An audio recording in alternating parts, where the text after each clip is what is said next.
Hello YouTube. We're going to do some small feedings. I don't think there's going to be a ton of them, but you never know. Some updates, a couple molts. This is the female, suspected female Faunopelma seemanni. It was actually 1 year ago today that she molted.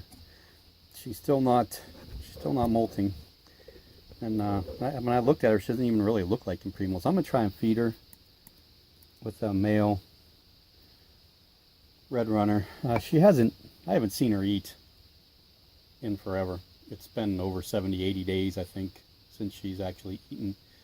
I have put a few things in here. I've taken a few things out, but I've fed her a couple dubia and they are gone, but that doesn't mean they're not buried in the substrate. You can see the roaches right underneath the spider there, and she has absolutely zero interest in it. So looking at her, she didn't really look, it's so hard to tell. I mean, I would assume she's in pre-molt. And again, this was a wild caught specimen, so I don't know how old it is. She is. But yeah, well, I thought maybe we'd at least give it a try. There she is right there. She just no interest in it whatsoever. So okay, we'll move on. You can see back in the hollowed out cork bark there is the Faunopelma chalcodes female. I'm not going to feed her. She's in good shape. She's another one. I'm not sure. She's not really stretched and shiny. I haven't had too many adult tarantulas molt. Most of mine are all juveniles and slings. I mean, I do have adults, but I haven't had a ton of them molt. So, and I haven't had a chalcodes before. But this is right around the season where the females would be molting or dropping egg sacs. So she's gotten increasingly large in the abdomen.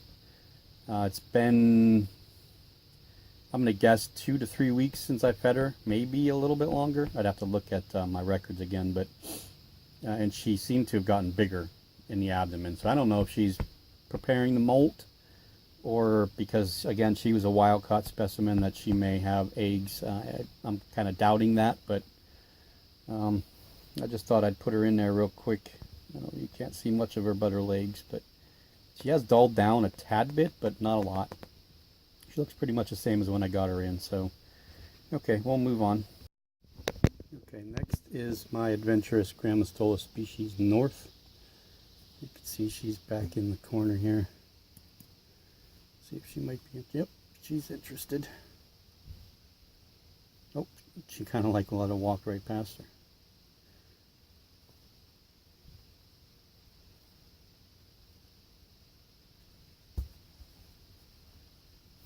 She's been kind of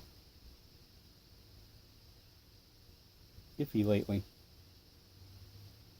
as far as trying to climb out. I'm going to grab my little poker thing and water. I don't know why I'm not prepared. I seem to always forget my little roach manipulator. That's what we'll name this. Roach manipulator. There she goes.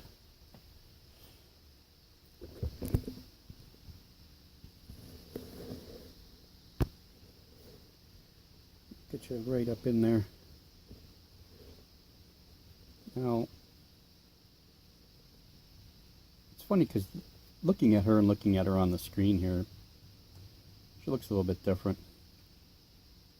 Coloring, at least, there is a little bit of goldish sheen. You can see the striations there on her. The patterning on her carapace there, kind of sheen gold. Of course, her back and her abdomen there, her urticating hair, the patch there is really shimmers in that gold. So yeah, I'm going to put some water in her dish and put her back on the shelf and move on. Okay, I'm going to film this one straight inside. This is the Faunopelma hensi female.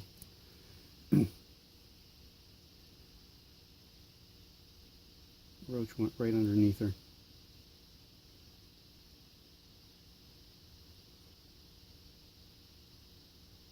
literally there we go, she got it. Now she'll probably bring it out. This is we'll get a close-up of this one. This isn't the one that Moss wanted to see. The colorations. There you go. You can see her legs are dark in the femurs and then lighter at the patella down to the metatarsal. She got the tan carapace, and her abdomen is, it's not really reddish hairs, but they're slightly reddish. It's hard to pick up on here, but there is a little bit of, maybe they're more brown. Yeah, I think they are more brown.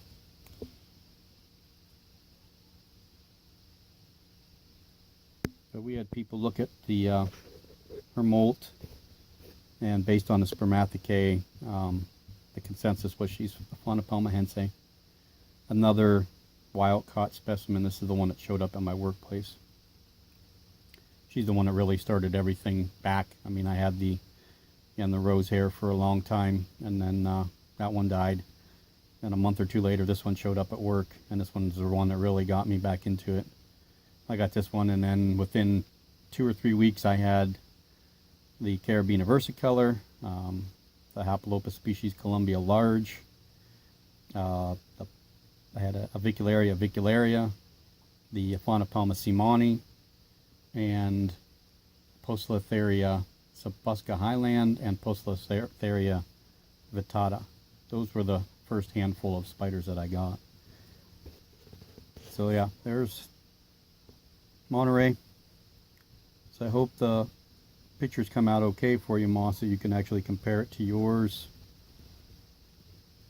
If you want me to do just a separate video of her, let me know and I will. I figured this is about as close up as you're going to get her anyway. So, all right, I'm going to water her up, and then we'll look at the Grammostola species mall. Okay, here is the unscared look for the Grammostola species mall. I don't know if she's going to eat or not again. I really can't tell what she's been doing, if she's hungry or not hungry. She's usually a pretty good eater, but right now she's a little scared. Well, guess not. Not scared enough to eat.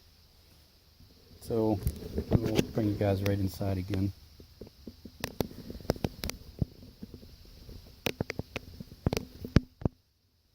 She desperately needs to do something. I've had her for almost a year now. No molt. She's been a good eater. I think she's only refused food once or twice the whole time I've had her. But she's dulled way down. But she doesn't seem to be in pre-molt. I mean, she's not really, her abdomen's been that color since I've had her. So she hasn't really darkened up too much. She used to be a lot like almost oranger. If you could imagine, her coloring was way brighter, oranger, fluffier. So she is, again, that's another wild-caught specimen. Seems like all my females, the hensei, the species north, the species mall, simoni. What else? Who's the other ones over there? And the hensei. All 5 of the females over there are all wild-caught. So this, I had 3 of these at one point. I think I told everybody that story already. I sold one to a friend and sold one to another member of one of the sites. I got them kind of cheap. That's why I got them. I thought it was a decent price anyway. But yeah, it would be cool if this one laid an egg sac, but I don't think it will. If it molts out, I'll probably look for a male for it. But it's hard to tell if this one's a species mall or species concepcion. Based on the records or the papers that they had at the pet store, this one was labeled as the orange fluff, which that's the common name for the species mall. And the other ones were, I can't remember what they were labeled, but they all look the same to me. So they could be Concepciones, they could be species small. So, you know, I probably won't be able to breed them because breed her because I'm not 100% positive of what she is, and we don't want to breed, you know, a Concepcion to a species mall if it's just not right. So she'd probably just be, you know, a spider regular, old, look at, feed, have fun with. I'd love to have more of them and be able to breed this species, but without knowing 100% sure what it is, we probably won't do it. I did feed the Nandu Colorado Velocis female. Wasn't sure if she would eat, but she took a superworm right off. And the male, Aphonopelma hensi, who I thought was in pre-molt, he refused food the last few times I tried feeding him. He took a superworm today, and his abdomen still isn't dark. It's spotty here or there, but he's not close yet.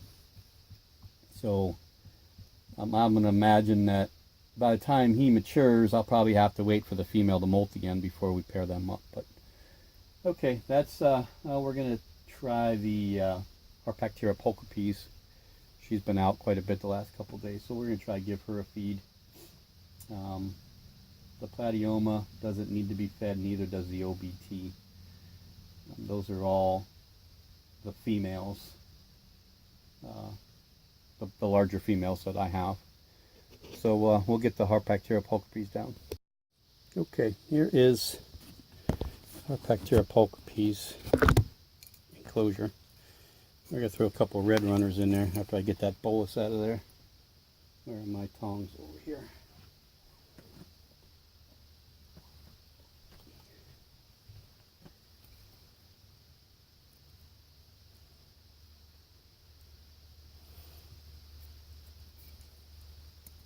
She's really active at night. Super active at night, actually. She's crawling around the container on the sides.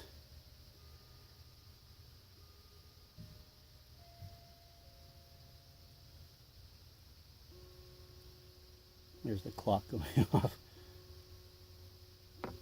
Won't be 4 o'clock. So again, with her, she's been spotty now since she molted. As far as feeding's concerned.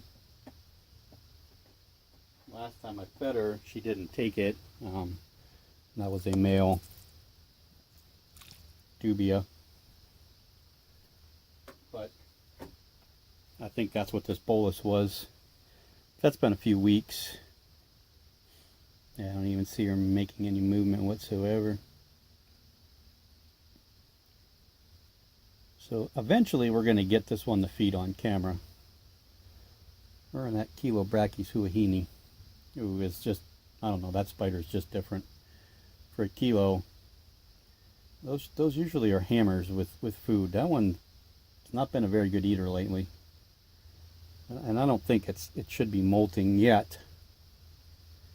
Seems awfully quick between molts with very minimal feeding in between, but okay, well, let's see. I think that is all the females that are confirmed that need to be fed, or that needed to be fed anyway. My Bomi still hasn't molted, the Chromatus still hasn't molted, and my the Psalmopoeus pulchra male. Pulcher. Why am I saying pulchra? My favorite species, and I can't even get it right. Psalmopoeus pulcher male has not molted yet either. What did molt was, you saw the Lasiodorides polycuspalitis molted and the Grammostola porteri sling molted. Those were the two. Well, the porteri was the one I had in that video where I showed, you know, what it looks like when they're kind of in primo, how they're all webbed up and, you know, not to bother them and so on and so on. Well, the little guy was out yesterday roaming around and had a nice skinny little abdomen, looked a little bit bigger. I lifted up and found the molt. So it looks like probably 4 or 5 days it molted, but I'm going to do those separate. We're going to feed a few slings too. I'm going to upload this one as just the females. And sorry that we didn't get the pulchripes to come out and feed. And I did not, so far, no more nymph assassin bugs have hatched. 3 of them have so far, and that's it so far. So hopefully over the course of the next 6 or 7 days, the rest of them will hatch out and get everything ready. And I'll probably be able to start selling them or ship them out within, I'd say, mid-April, sometime in that area. Okay, so this is feeding the females. We're going to throw some juveniles into the next mix and then slings. So we'll have a juvenile feeding with Brachypelma albopilosum, Chromatopelma cyanopubescens. We're going to try to feed the M. balfouri, which I doubt she'll eat, and the Orphanacus species Panade Blue. We're going to try and feed. And I think that's it for those. We'll try to feed the P. metallica. We'll look at the P. miranda and P. vittata and see how they're doing. I'll probably feed the P. Fusca Highland also. So I'll probably have 2 or 3 different feeding videos here instead of doing them all in one big one. So look forward to the next one. Still can't find any fruit flies. If I don't find them soon, I don't know what I'm going to do for those poor little Phidippus regius. They need to eat. But nobody in town's got fruit flies anywhere. And by the time I order them, they should have them in. That's the problem. The truck will come Thursday. So hopefully they can hold off for another few days. If not, I may have to throw a couple small ice pods in there and see if they'll take those. Okay, well, thanks for watching this video. I don't need to tell you like or subscribe. You like if you want, subscribe if you want. Share it with your friends if you want. If you have any questions, the comments are really, I'm getting new comments from new viewers. I did hit the, we'll talk about that in the next video. We'll see you guys soon. Thank you.